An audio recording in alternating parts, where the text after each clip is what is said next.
ในวันที่ 4 กรกฎาคม 2019 นี้กองพันใหญ่645ได้จัดพิธีปิดสุดฝึกอบรมฮันแอบทหารใหม่สุดที่ 3 ประจำปี 2019 อยู่ที่กองพันใหญ่607 ที่ขึ้นกับกองพันใหญ่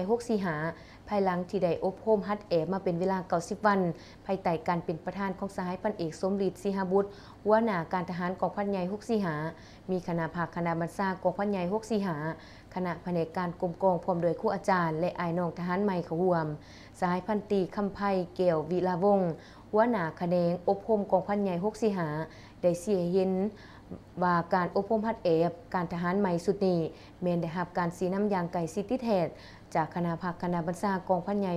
645ก็คือแขนงอบรมได้เป็นเจ้าการสีน้ำปฏิบัติหลักสูตรการอบรมฮัดแอบตามคำสั่งแนะนำของ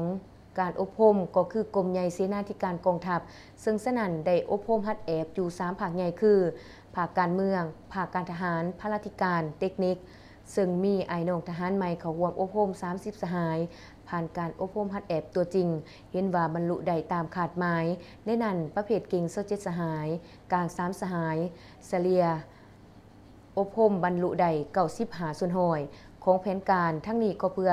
แน่ใส่ให้อ้ายน้องทหารใหม่เฮียนหูในการปฏิบัติระเบียบวินัยของกองทัพความหมายความสำคัญในหน้าที่เวียกงานป้องกันศาสตร์ทั้งเป็นการฝึกฝนหล่อหลอมตนเองให้การเป็นพนักงานนักรบสืบทอดเปลี่ยนแทนที่ดีในอนาคต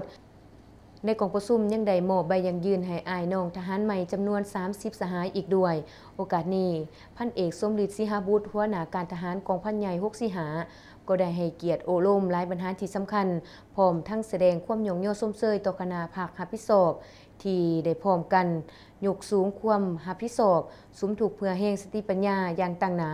เฮ็ดให้บรรอบรมฮัดแอบในครั้งนี้บรรลุได้ตามคาดหมายพร้อมเดียวกันนี้สหายยังได้เรียกร้องให้ทหารใหม่จงเพิ่มทวีความสามัคคีเป็นปึกแผ่นเสื่อมั่นต่อการนำพาของพรรคสื่อสัตย์บริสุทธิ์ต่อภาคต่อประเทศชาติมีน้ำใจเสียสละนำเอาบทเรียนที่ได้เรียนมาเพื่อประกอบส่วนในการปฏิบัติหน้าที่ให้มีผลสำเร็จด้วยดี